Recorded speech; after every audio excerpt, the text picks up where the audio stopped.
Hello বন্ধুরা, good morning. কীরকম আছো সবাই বলো? এই গরমে কীরকম আছো বলো? বৃষ্টি হয়েও তো শান্তি নেই, আবারও গরম পড়ে গেল, তাই না? তো মৌসুমীর আবারও একটি নতুন ভিডিওতে তোমাদের সকলকে অনেক স্বাগত। এখন ঘড়ির কাঁটায় ঠিক সকাল 10টা। এখন থেকে ব্লগটা স্টার্ট করছি। আজকের ব্লগটাতে একটা সুন্দর রেসিপি শেয়ার করতে চলেছি তোমাদের সঙ্গে।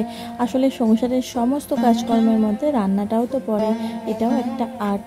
তবে মুশকিল কি জানো, এটা তো ব্লগ চ্যানেল, রান্নার চ্যানেল না। শুধু রান্নাটা তো আমি শেয়ার করতে পারবো না, তাই জন্য এই যে শাক এনেছিল, পাট শাক প্রভু এনেছিল বাজার থেকে সকালবেলা, তো সেটা একটু বেছে নিলাম।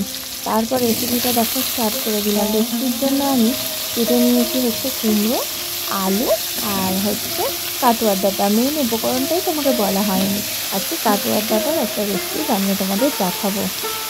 আজকে যখন সবজি বিক্রি করেন যে দাদা ভাই সবজি নিয়ে এসেছিলেন, তখন এই ডাঁটাগুলো দেখে অনেকেই বলছিলেন যে কীভাবে খাওয়া যায় এই ডাঁটা, এই ডাঁটা খাবে কী করে, এই তো শক্ত। না গো না, এই ডাঁটা একদমই শক্ত না। এই ডাঁটার টেস্টটাও কিন্তু দারুণ হয়। ডাঁটা অনেকভাবেই রান্না করা যায়, তবে শাকগুলো নিয়ে নিই আমি। তো প্রথমে কড়াইতে সর্ষের তেল দিয়েছি, তারপর কালো জিরে দিয়েছি, দিয়ে আলু আর কুমড়ো দিয়ে দিয়েছি, দিয়ে বেশ ভাজা ভাজা করে নিয়েছি। তারপর এই যে কাটুয়ার ডাঁটাগুলো দিয়ে দিয়েছি, কেটে রেখেছিলাম আগের দিন ফ্রিজে। তো দিয়ে এখন ভালো করে নাড়াচাড়া করে ভেজে নিচ্ছি। তারপর দেখো পরিমাণ মতো লবণ দিয়ে দেব।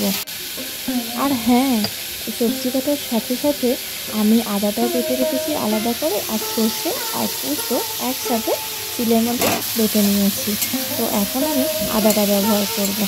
এই আদার মধ্যে পরিমাণ মতো হলুদ গুঁড়ো আর লঙ্কার গুঁড়ো দিয়ে ভালো করে একটু জল দিয়ে ফাটিয়ে নিয়েছি, যাতে মশলাটা একটু ভালো করে মিশে যায়। এই যে দেখো দিয়ে দিলাম, দিয়ে একটু ভালো করে কষিয়ে নেব, নিয়ে পরিমাণ মতো জল ঢেলে দেবো।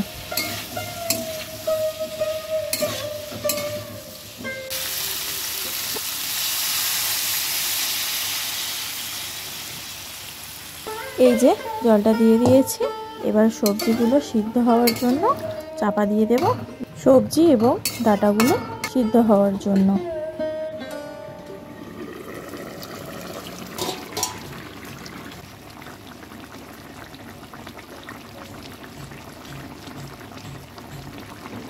একটু দেখে নেব ডাঁটা এবং সবজি আলু কতটা সিদ্ধ হয়েছে।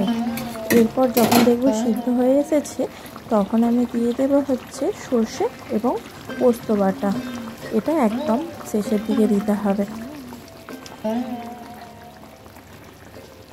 এবার আরও কিছুক্ষণ ফুটিয়ে নেব। তো আমি এটা টাইমটা তোমাদের বলছি না, কারণ ডাঁটা অনেক সময় শক্তও থাকে, তো ওটা সিদ্ধের উপর নির্ভর করে। তো দিয়ে দিলাম অল্প চিনি স্বাদ ব্যালেন্সের জন্য, এবং দিলাম জিরার গুঁড়ো।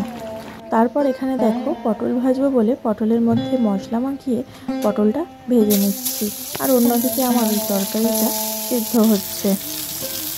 আর ওই অল্প একটু শাক ভেজে নিয়েছি, ওই যে দেখালাম পাট শাক, শাকটা নিরামিষ তো একদম লঙ্কা আর পোস্ত দিয়ে অল্প করে ভেজে নিয়েছি। আর এখানে দেখো পটল ভাজাটাও প্রায় আমার হয়ে গেছে, আর ওইদিকে মনে হয় তরকারিটাও হয়ে গেছে। চলো তোমাদের দেখাই।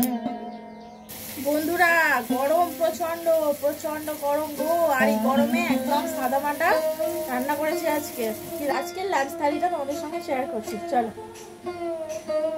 আর এতক্ষণে তরকারিটা নামিয়েও নিয়েছি, আর থালায় ভাতটাও বেড়ে নিয়েছি, কারণ ভাতটা তো গরম, আর এমনিতেও গরম, ভাতটা একটু ঠান্ডা হতে লাগবে। তো এই যে পটল ভাজা দিয়ে দিলাম 2 পিস, আর এখানে দিয়ে দিলাম হচ্ছে শাক ভাজা, পাট শাক ভাজা। আগেই বলেছি পেঁয়াজ রসুন সব কিছু ছাড়া, যেহেতু আজকে নিরামিষ। তোমরা হয়তো ভাববে এই রে রেসিপি দেখাতে দেখাতে আবার ভাত বাড়তে চলে এসেছে। হ্যাঁ গো হ্যাঁ, প্রভু খাওয়ার জন্য বসে আছে, সেই জন্য ভাতটা বেড়ে নিলাম। আর একদম কম সবজি দেওয়া হয়েছে, দেখো আলু আর কুমড়ো, সাথে কাটুয়ার ডাঁটা আর পোস্ত সর্ষে। এত কম সবজি এবং এত কম মশলা দিয়ে যে এত সুন্দর তরকারি হবে তোমরা ভাবতেও পারবে না। একদিন বাড়িতে বানিয়ে দেখো, নিরামিষ দিনে না এক থালা ভাত ওটা দিয়েই খেয়ে নেবে কিন্তু। তবে আর দেরি কেন, চলো লাঞ্চ করে নেওয়া যাক। তবে আজকের ভিডিওটি বা রেসিপিটি তোমাদের কেমন লাগলো অবশ্যই জানিও। আবারও দেখা হবে নতুন একটি ভিডিওতে। টাটা।